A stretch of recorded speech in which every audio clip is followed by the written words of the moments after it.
Hey,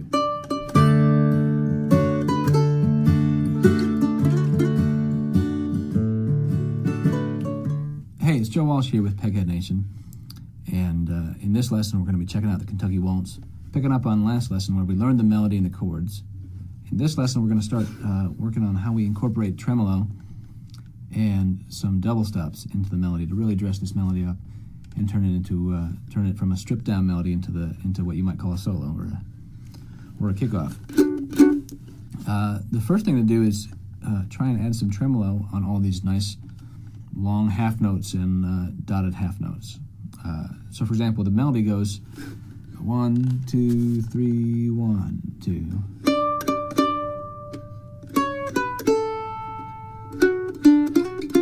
Let's take that phrase, and on those two long notes, this note and that note,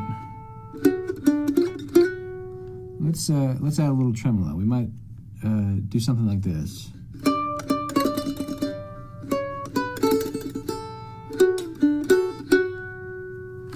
So there's a couple ways we're going to try and play tremolo in this song, and with these first two long notes in that first phrase, one way you can do it is to do 2 sets of 3 triplets, replacing a quarter note and then coming out on the downbeat. I know that sounds like a lot to think about. I'll give an example. It might be easier to hear than to think about. So that first phrase could sound like this: 1, 2, 3, 1, 2.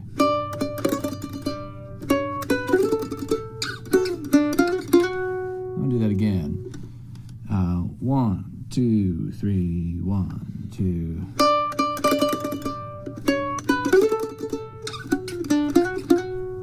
One thing that helps me keep oriented and able to add tremolo into a string of other notes is coming out on the downbeat. In this case, I'm doing 6 notes and then coming out with a downstroke on the second beat, but you could do more or less notes and come out on the downbeat, and that would help you be able to enter the rest of the phrase with your right hand on the down and up grid. So one more time, I'll give an example of what I did with that first phrase. 1, 2, 3, 1, 2. Oh, and one thing I should mention, I personally like the way this sounds. I'm coming into the beginning of that tremolo a half step below the melody note. So I'm going 1, 2, 3, 1, 2.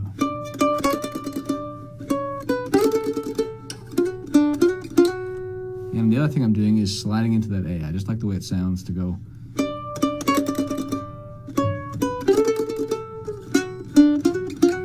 But of course you don't have to do that. You can hit that A note on the open A string.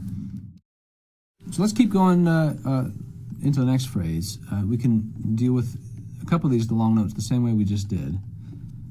And then the second phrase ends with a really long note, and you can, it's long enough that you can do as much tremolo as you want. It could be 2 beats, 3 beats, maybe even longer.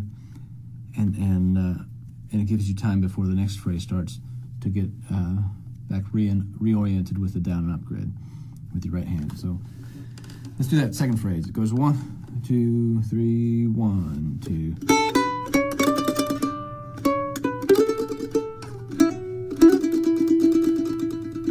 One thing that you'll notice is not everybody's tremolo the same way. Some people like to keep it in a really strictly regimented relationship with the beat.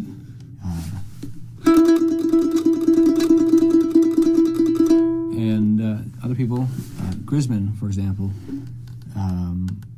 will have a more fluid approach. So maybe I'll show you on that last note, that E note. You don't have to have any particular relationship. You can even speed up your tremolo or slow down within that tremolo. And as long as you keep a sense of the underlying beat, it'll all work. So here's an example of perhaps a Grisman style approach. 1, 2, 3, 1, 2.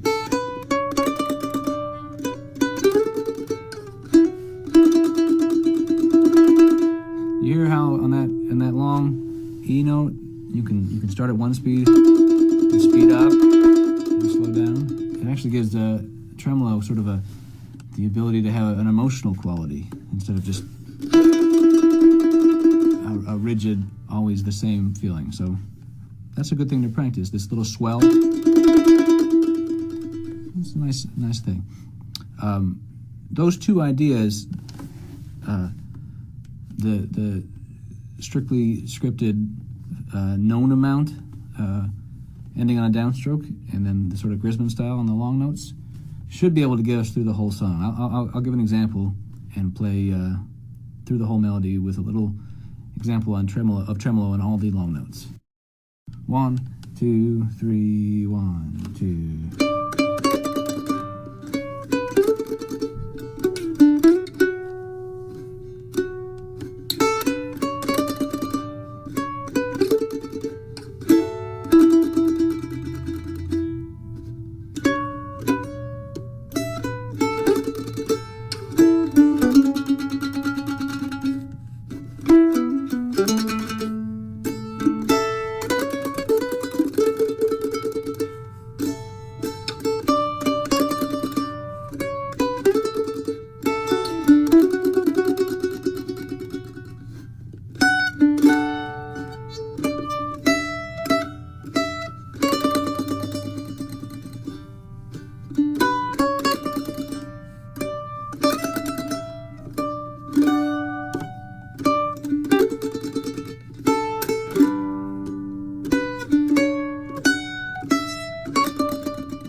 So another thing we could do to dress up this melody is on some notes of the melody we can add notes that harmonize with it. Oftentimes they're chord tones, but not always. Let me give you an example.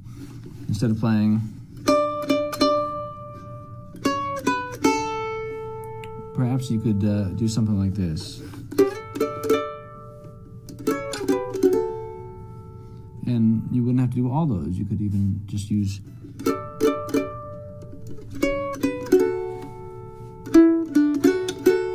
so when you end on that part of the melody, a really simple place to add another note is that A string above there. It sounds really nice together. So even if all you did was add that, it would sound nice if you did this.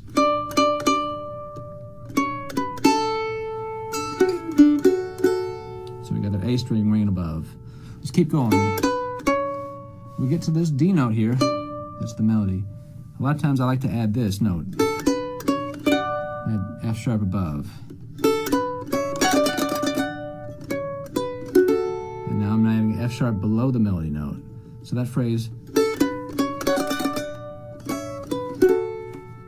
and our melody note ended on an E from an A chord, so I'm going to add, that's a nice way to fill that out.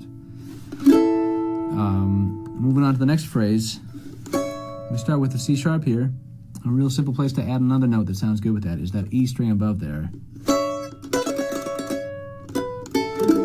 And again, when the melody went to that A, I might add an E below that. So it sounds like this.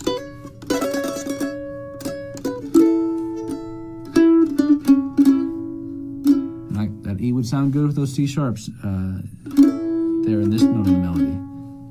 Let's keep going.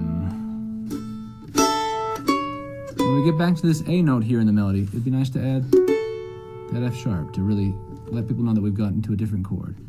So.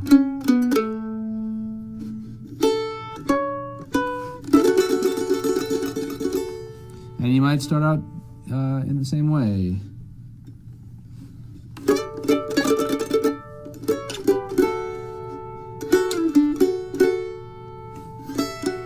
And this melody note here is the F sharp, next one. You could add the D below that. If you're feeling fancy, so I made to that E note that begins that measure, I add that C to make it into a D7. So that, I guess it would be the seventh phrase, the sixth phrase. Could begin with the 1, 2, 3, 1, 2.